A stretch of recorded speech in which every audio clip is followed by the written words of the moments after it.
За та бүхний өнөөдрийн амгалан айлтгахын ээлжид 30 минут эхлэе. За өнөөдрийн 30 минутаар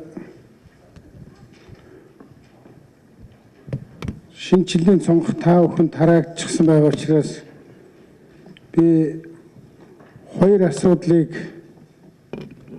тодотгож хэлье гэж бодож байна. За нэг нь бол төрийн орон сууцны корпорацийн шугамаар буян тухайд баригдсан орон сууцны барилга байгаа. Тэр энэ орон сууцнд ямар хүмүүс орохын, яаж орохын гэдэг дээр товчхон мэдээлэл хийн. Хоёр дахь чиглэл нь бол тэтгэвэр нэмэгдсэн байгаа. Эрдэнэ сайд маань тэтгэвэр нэмэгдсэн асуудлаар бас мэдээлэл хийнэ. За нэгдүгээрт төрийн энэ асуудалтай холбогдуулаад төрийн орон сууцны корпорацийн захирал Ган Тулав, за дэд захирал Оюун Жаргал Алтай хоёуг нийгмийн даатгалын ерөнхий газрын дарга бас оролцож байгаа шүү. Нэмэлт асуулт гарвал та бүхэн хариулчихна. За эхний асуудал нь төрийн орон сууцны корпорац гэдгийг бид нар байгуулад жил арай хүрээгүй явж байна. Тэгэхдээ энэ маань хамгийн ихний ажил бол хийцэн. Тэр бол богино хугацаанд буян тухайд орон сууцны эхний байрууд бол баригдаж ашиглалтанд ороход бэлэн болсон байгаа. Энэ байранд хэн орох юм гэхээр бүх хүн бас орохгүй, боломжч байхгүй. Энэ байранд бол зорилттой бүлгийн иргэд орох юм. Зорилттой бүлгийн иргэд гэж хэний хэлж байгаа юм гэхээр төрийн ажилтны албан хаагчид, ахмад настан, залуу гэрвэл хөгжлийн бэрхшээлтэй иргэд дэг хэлж байгаа. За ер нь бол нийтдээ 1764 айл энд орох юм байгаа. Үндсэндээ төрийн орон сууцны корпорацийн шугамаар баригдаж байгаа энэ орон сууц бол ялангуяа гэр хорооллоос иргэд боломжийн орон сууцтай болохыг бол дэмжих хөхөөлөх бас юм зорилготой. За нэгдүгээр асуулт ямар үнээр зарагдах юм бэ гэж асуудаг. Метр квадрат нь 1,280,000 төгрөгөөр худалдахаар төлөвлөж байгаа. 1 метр квадрат нь 1,280,000 төгрөг. Яаж хуваарлах гэж байгаа гэхээр одоо тэгэхээр нөгөө хямдхан байна гэдэг нэг баахан зодон болно. Баахан нөхдүүд мөнгөөр аваад тэгээд дамлаад гэдэг. Тэрний бүгдийг арилгахаар бид нар ажиллаж байгаа. Засгийн газар эрх тулгуунагт эцэлж урмаа батлана. Би урдчилсан юм хэлж байна. Энэ 1764 айлын нэг 60 орчим хувийг нь бол төрийн ажилтны албан хаагчдаг оруулъя гэж тоглож байна.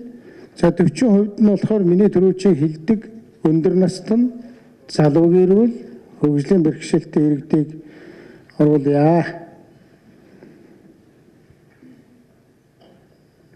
За энд орох гэж байгаа айл өрхөд иргэдэд бол хэд хэдэн шаардлага тавина. За би одоо эхлээд хэлчихэд бол тэр байрыг худалдахгүй. Одоо нөгөө мөнгөтэй хүмүүс нь байр ашиглалтанд оронгууд нь одоо сая 280 гингут нь авчаад тэгээ дахиад цаашаа сая 500, сая 600, 700 гэд худалддаг тийм байхгүй болгож. Тэгэхээр энэ байрыг бол худалдахгүй. Нэгдүгээрт бол энд бол 8% зээлэнд хамрагдах тэр хүмүүс л орно. Бидний бусад улсын туршлагыг судалж үзлээ л дээ. Энэ төрийн орон сууцны корпорац маягийн байгууллагуудаар нь баригдсан байшин яаж хуваарлагдгийг тэгэхээр худалддаггүй юм байна. Худалдахаар нэг нөхөр аваад цаашаа зарчд юм. Тэгэхээр саяны миний хэлсэн тэр зорилттой бүлгийн хүмүүст өгнө өгтөө 8% зээлэнд хамрагдана. Урт хугацаатай зээлэнд хамрагдана. Тэгэхдээ энэ хүмүүс бол анх удаа орон сууц судалж авчих ёстой. Өмнө нь нөгөө нэг 4 төрлийн зээл өгсөн шүү дээ. Тэрэнд хамаараа 3 төрлийн зээлэнд хамаарагдаагүй байх ёстой. 4,000 төрийн ажилтны албан хаагчийн 6% хүүтэй зээл гэж нэг хэсэг явсан. Одоо явж байгаа 8% эднэрт бол давхардаж хамрагдахгүй байх ёстой. За нөгөөх 30% төлөхөөгөө төлнө. За тэр болзол хэвээр 30% төлнө. За тэгээд яаж зарахгүй болгож чадж байгаа юм бэ гэхээр энэ байранд орсон хүн бол 15 жилийн хугацаанд бусдад зарах хэрэггүй. 15 жилийн хугацаанд энэ байранд орсон хүмүүс байраа бусдад зарах хэрэггүй. Тэр байтугай энэ байраа ашиг олох зорилгоор түрээсэх хэрэггүй. За ийм нөхцөлийг л одоо хийж өгч байгаа. Тэгэхээр ийм нөхцлүүдийг зөвшөөрсөн тэгээд урт хугацааны зээлэнд хамрагдах гэсэн хүмүүс өгч байгаа. Мэдээж хэрэг бид нар нэг жил орчим хугацаанд ажиллаад энийг босгосон. Тэгэхээр дараагийн жил бол Аймагтж тэр Улаанбаатар дээр энэ төрийн орон сууцны корпорацийн шугамар баригдах босох байшингууд бол өшөө нэмэгдэнэ. Тэгэхдээ энэ байраар бүх иргэдэг хангах зорилт тавиагүй гэдгийг би хэлье. Энэ бол зорилтод бүлэг рүү хандсан ийм зүйл. Үүн бол боломжийн хэмжээнд байгаа. Сая 280 гэдэг бол өнөөдөр ирнэ хамгийн одоо тийм хамтран үнэтэй юм байшин байгаа. За ийм байдлаар засгийн газар зорилтод бүлгүүдийг орон сууцаар хангах, орон сууцны байшнаар хангахын бодлогыг явуулна гэж завшаа асуулт. За энэ 8% хүүтэй орон сууцны зээлийн урьдчилгаа төлбөр одоо 30% байгаа. Одоохондоо энийг өөрчлөх боломж байхгүй юм байнамаа. Энд нэг асуулт байна. Засгийн газраас журам хилцэн гаргаж байгаа гэж шүү дээ. Энэ нь хизээ гарах юм болоо эцэслэн тэгээд яг эхний ашиглалтанд орсон байр хизээнээс захиалга авч эхлэх болоо. Энд нөгөө төрийн албан хаагч болон энгийн иргэдийн харьцаа нь ямар хөө байх юм болоо эхний ашиглалтанд орсон байран дээр? Энэ маргааш 5 дахь дараагийн 7 хоногийн 5 дахь өдрөд батлагдчихна. Бид нэр одоо өөрчилсөн байдлаар хэлж байна. Ер нь харьцаа нь болохоор нэг 60 орчим хувийн төрийн албан хаагчид бусд нь бол нөгөө төрүүчийн хэлдэг зорилтод бүлэг байвал яасан бэ гэсэн ийм байдалтай байгаа. 20-дугаарт 900 мянгаар боссон орон сууцыг одоо засгийн газраас 1 сая 200 хэдэн мянга гэж байна. Цаашдаа энэ байдлаараа орон сууцыг бариад иргэдээ одоо бага хямд үнэтэй орон сууцаар хангах боломж төлөвлөгөө байгаа юу? Цаашдаа хичнээн орон сууц ашиглалтанд орно гэсэн ийм мэдээлэл байна уу? За цаашдаа бол одоо энэ эхний ажил шүү дээ. Эхний нэг жилдээ 1700 байсан. Цаашдаа бол улам өсөх нь аймагуудад нөгөө 1000 айлын орон сууц, тэрэн дотор бас төрийн орон сууцны корпорацийн шугамар байшингууд болсон. 900 мянга гэдэг тоо байхгүй шүү дээ. Тэр бол анд орсон байна. Ер нь бол бас энэ зээлийн хөрөнгөөр босч байгаа. Энэ байшин яаж барьж байгаа вэ гэхээр банкнаас зээл аваад бариад одоо иргэд маань 8% зээлэнд хамрагдахаар нь зээлээ буцаагаад төлнө. Ийм зарчмаар явж байгаа. Энэ 60% гэдэг дээр төрийн албан хаагчдын квот нь жоохон өндөр байгаа юм шиг. Ер нь орон сууцыг дандаа төрийн албан хаагчд руу чиглүүлээд бусад иргэдийн хувьд квот нь арай бага тусаад байна л да. Энэ дээр таас нэг яагаад 60%-ыг гаргаж ирсэн судалгаа явуулаас хэлж өгөөч. За засгийн газрын хувьд сүүлийн үед одоо ийм мэдээлэл үйлдвэржилтийн засгийн газар гэж бий болно. Одоо нэг юмтан зовлон эхэлж байгаа. Тэгээ орон сууцны байшинтай улс учраас хуваадаг зовлон эхэлж байгаа. Тэгээ энийг нэг зогцоод